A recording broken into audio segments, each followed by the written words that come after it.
ایک چھوٹے سے گاؤں میں عمر نامی ایک لڑکا رہتا تھا۔ عمر اپنی نیکی اور اچھے اخلاق کی وجہ سے مشہور تھا، لیکن ایک چیز تھی جس میں وہ کوتاہی کرتا تھا: باقاعدگی سے نماز ادا کرنا۔ اس کے والدین کی بار بار یاد دہانی کے باوجود وہ اکثر نماز چھوڑ دیتا تھا، یہ سوچ کر کہ وہ ابھی کم عمر ہے اور اسے اس کی فکر کرنے کی ضرورت نہیں۔ ایک دن گاؤں میں سخت خشک سالی چھا گئی۔ گاؤں والے پریشان تھے اور فصلیں مرجھا رہی تھیں۔ سب لوگ مسجد میں جمع ہوئے اور بارش کے لیے دعا مانگی۔ عمر بھی ان کے ساتھ شامل ہوا، لیکن اس کے دل میں نماز چھوڑنے کی وجہ سے شرمندگی کا احساس تھا۔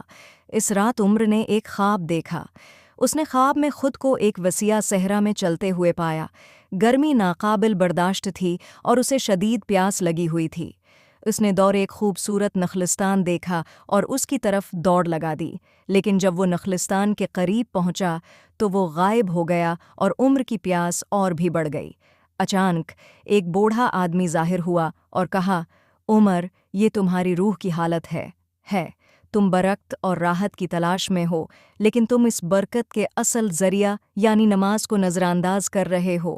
جیسے تمہیں پانی کی پیاس لگی ہے، ویسے ہی تمہاری روح کو اللہ سے جڑنے کی پیاس ہے، جو صرف نماز کے ذریعے پوری ہو سکتی ہے۔ عمر ہڑبڑا کر جاگ گیا۔ یہ خواب اس پر گہرا اثر چھوڑ گیا۔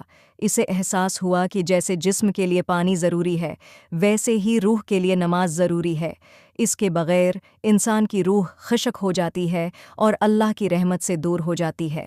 اس دن کے بعد عمر نے کبھی کوئی نماز نہیں چھوڑی۔ وہ ہمیشہ سب سے پہلے اذان کا جواب دیتا تھا اور سمجھ گیا تھا کہ نماز صرف ایک رسم نہیں بلکہ اللہ سے جڑنے کا ذریعہ ہے۔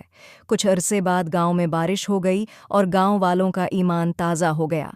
عمر بڑا ہو کر ایک ایسا شخص بنا جو اپنے مضبوط ایمان اور نماز کی پابندی کے لیے جانا جاتا تھا۔ وہ دوسروں کو نماز کی اہمیت سکھاتا اور انہیں یاد دلاتا کہ چاہے کوئی کتنا بھی مصروف یا تھکا ہوا ہو، نماز کا